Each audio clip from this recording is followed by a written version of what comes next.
తిరుమల ప్రధాన ఆలయంలో శ్రీనివాసుండే గర్భాలయం పైన ఉన్న గోపురాన్నే ఆనంద నిలయం అని అంటారు. ఇది బంగారు పొత్తుతో కన్నుల పండుగగా దర్శనమిస్తుంది.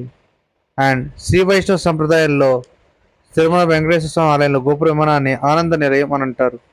అండ్ శ్రీరంగంలో శ్రీనాథ స్వామి ఆలయ గోపుర విమానాన్ని ప్రణవ విమానం అని అంటారు. అలాగే కంచిలో ఉండే వరదరాజస్వామి ఆలయ గోపుర విమానాన్ని పుణ్యకోటి విమానం అని అంటారు. హిందూ దేవాలయ వాస్తు గర్భగుడి లేదా గోపురం పైన ఉన్న బంగారాన్ని విమానం అని కూడా అంటారు. అయితే ఆనంద నిలయం విమానం మూడంతస్తులు కట్టడం. అయితే ఈ మహావిష్ణువు రూపాలతో శ్రీ వెంకటేశ్వర స్వామి ఆలయం తొలి ఏక బేరాలయం. బేరం అనగా సంస్కృతంలో విగ్రహం లేదా మూర్తి అని అర్థం. అండ్ ఆగమంలో చెప్పబడిన మరే ఇతర మూర్తులు లేకుండా ప్రధాన దైవం లేదా ప్రధాన ధ్రువం అనే బేరం మాత్రమే ఉండే ఆలయాన్ని ఏక బేరాలయం అని అంటారు. స్వయంభూగా అర్చరూపంలో వెలిసిన శ్రీవారికి తొలినాళ్ళలో ఆకాశమే పైకప్పు. వైకుంఠవాసుడిని ఈ శ్రీనివాసుడుగా కొలుస్తున్నారు. అయితే దివ్య విమానాలతో తిరుమలకు వేయించేశాడు అని గాథ.